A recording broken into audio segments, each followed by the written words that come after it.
Sebenarnya ini juga menjadi pertanyaan yang mungkin kalau kita lihat secara praktisnya biasanya nggak terlihat. Tapi saya ingin tahu interest luar negeri terhadap apa yang terjadi di Indonesia itu seperti apa? Karena kita sering juga mendengar, oh pasti ada keterlibatan, ada interest negara-negara baik itu negara timur maupun negara barat tentang siapa yang akan menguasai, dalam tanda kutip menguasai Indonesia atau menjadi pemimpin di Indonesia.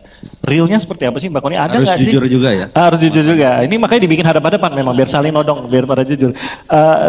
Ada nggak sih interestnya dan benar nggak sih ada intelijen yang bermain gitu? Kalau interest mungkin malah jauh-jauh hari ya, dari setahun lalu pun gitu kan, setiap dalam pertemuan apapun sudah mulai dibayangkan ketika misalnya si A akan maju menjadi presiden Indonesia, kira-kira akan seperti apa. Dari sejak namanya udah mulai mencuat namanya gitu ya. Sudah mulai ada dalam panggung kita. Udah masuk surveinya Carta Politika aja udah deh gitu ya. Misalnya dalam pertemuan-pertemuan resmi di Valda di Rusia gitu kan, itu langsung ditanyakan kalau A kira-kira dia akan bagaimana polugrinya, kemudian defense-nya dia akan seperti apa, itu langsung menyebutkan nama gitu. Dan ketertarikan juga dari para duta besar. Itu penting sekali, para duta besar itu sebenarnya mengundang para akademisi untuk berdiskusi, kemudian menanyakan kira-kira option-option yang akan dipilih oleh para pemilih dan kemudian mereka akan menjadi seperti apa memimpin Indonesia.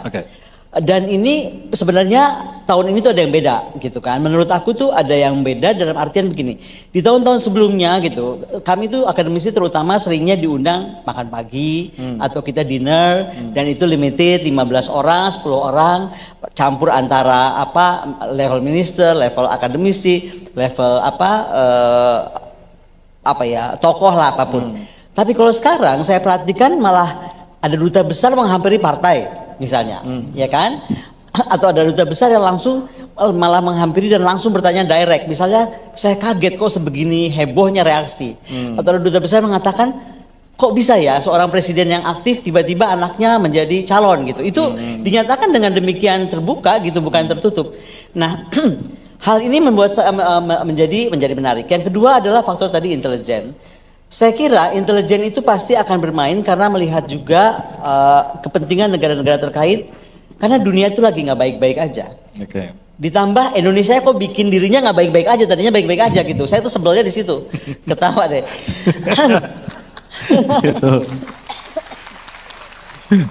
udah lagi baik-baik aja semuanya, udah kita concern aja ke kawasan dan dunia, loh kok kayak suicidal gitu kan? Nah, gini. Dengan ini yang terjadi adalah kita itu sekarang orang akan ketakutan apakah kita ini akan memihak kepada Cina kah atau kita memihak kepada Barat kah? Dan isu Laut Cina Selatan misalnya, ya kan buat saya adalah isu yang mestinya kita deny. Jangan sampai waktu perang Rusia Ukraina terjadi pertama kali, kan yang saya bilang simpel aja. Perang ini akan lama unless dia menemukan cara perang baru atau alihkan ke tempat lain. Dan saya sudah nyatakan either Timur Tengah atau Asia Pasifik. Thanks God, bukan sih saya bersyukur ada perang di Israel Palestina, tetapi masih beruntung tidak di Laut Cina Selatan. Bisa dibayangkan kan? Nah, itu juga yang kenapa saya mendorong kejujuran kita tuh harus ada dalam masyarakat politik kita, dalam pemimpin kita, utamanya pemimpin politik luar negeri. Saya tidak terlalu suka ketika misalnya Laut Cina Selatan itu diklaim seolah-olah itu adalah klaim China tanpa history. Karena China punya klaim dan punya historical archive dari ratusan tahun lalu gitu. Tapi masalahnya kan ada internal affair China bahwa kemudian Chiang Kai-shek membawanya ke Taiwan. Nah, hal-hal kayak gini mesti kita rajin baca supaya kita tidak di-drive untuk anti-China. Nah, misalnya juga ada kekhawatiran begini, Bu Koni gimana kalau kita gabung ke BRICS atau tidak gabung ke BRICS? Kalau buat saya, BRICS itu lahir adalah sebagai penyeimbang. Karena dunia ini too much on the western side, control. Kekuasaan terlalu besar di sana. Dan kenapa saya adore Putin so much gitu kan? Karena menurut saya dia adalah Bung Karno yang lahir di abad ini yang membuat dunia itu sadar bahwa ada dunia baru yang menuntut keseimbangan. Dan ini terbukti Rusia baik-baik aja, yang meramal dia bakal mati, yang meramal dia bakal dibunuh, yang meramal Rusia bubar atau even Cina bubar kan nggak terjadi. Jadi saya bersyukur dengan adanya BRICS, apalagi saya terlibat dalam meeting-meeting penting di Valdai, dan itu tuh adalah tokoh-tokoh dunia juga yang hadir, pemikir. Apa yang saya hargai dari pertemuan itu adalah kejujuran akademik, menyatakan kalau A ya A, kalau B kalau adalah B. Di Indonesia itu nggak terjadi. I'm sorry to say that. Saya rasa bukan cuma Mas Toto yang pernah diancam karena menyatakan sebuah kebenaran. Saya juga mengalami itu. Jadi kalau kita ngomong kebenaran itu, dianggap kita jadi ancaman. Padahal kita sedang menyatakan bahwa loh, ini red light nih. Contoh misalnya kemarin yang tadi disinggung, bahwa kita sedang baik-baik saja berdemokrasi yang sudah menurut kata Gubernur Lemhanas, sudah hampir lulus loh.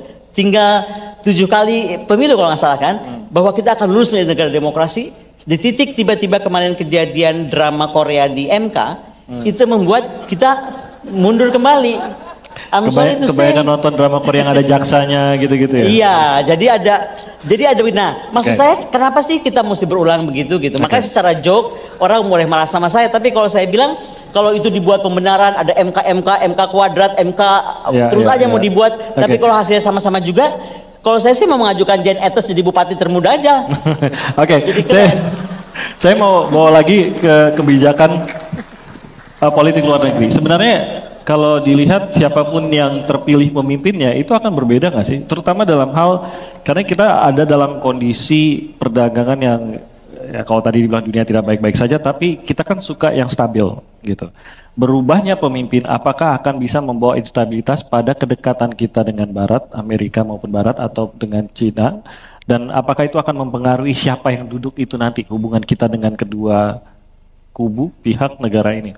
Saya suka dalam paparan kemarin beberapa calon pemimpin kita di CSIS.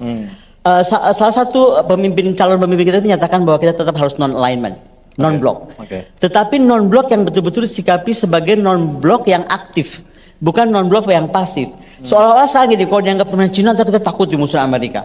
Temannya Amerika, entah kita dimusuhin Rusia dan Cina. Enggak begitu. Non-blok aktif itu seperti Bung Karno. Apa yang paling penting buat national interest kita? Let's do it. Hari ini kita musuh sama Cina atau even membela Laut Cina Selatan dalam case Cina memang punya historical claim, ya kita bela aja gitu. Atau dalam kita menyikapi misalnya Amerika tuh selama ini nggak fair kok memperlakukan beberapa dunia atau memperlakukan Rusia dengan semena-mena, ya kan? Kita harus berani bersuara. Jadi kita harus berteman dengan siapapun, tapi juga harus bersikap bahwa kita punya prinsip. Karena kalau kita jadi negara yang dengan non-block itu try to please everybody, you gonna be die. Jangankan negara, jadi orang aja you try to please everybody kan pusing sendiri. Apalagi negara ya. Apalagi negara. Nah, dalam konteks pertahanan ini saya mau sampaikan, saya agak shock sebenarnya dengan statement bahwa Kasat kita akan menjadi panglima, tetapi dalam periode menjadi Kasat tiba-tiba menyatakan akan lahir 22 Kodam baru.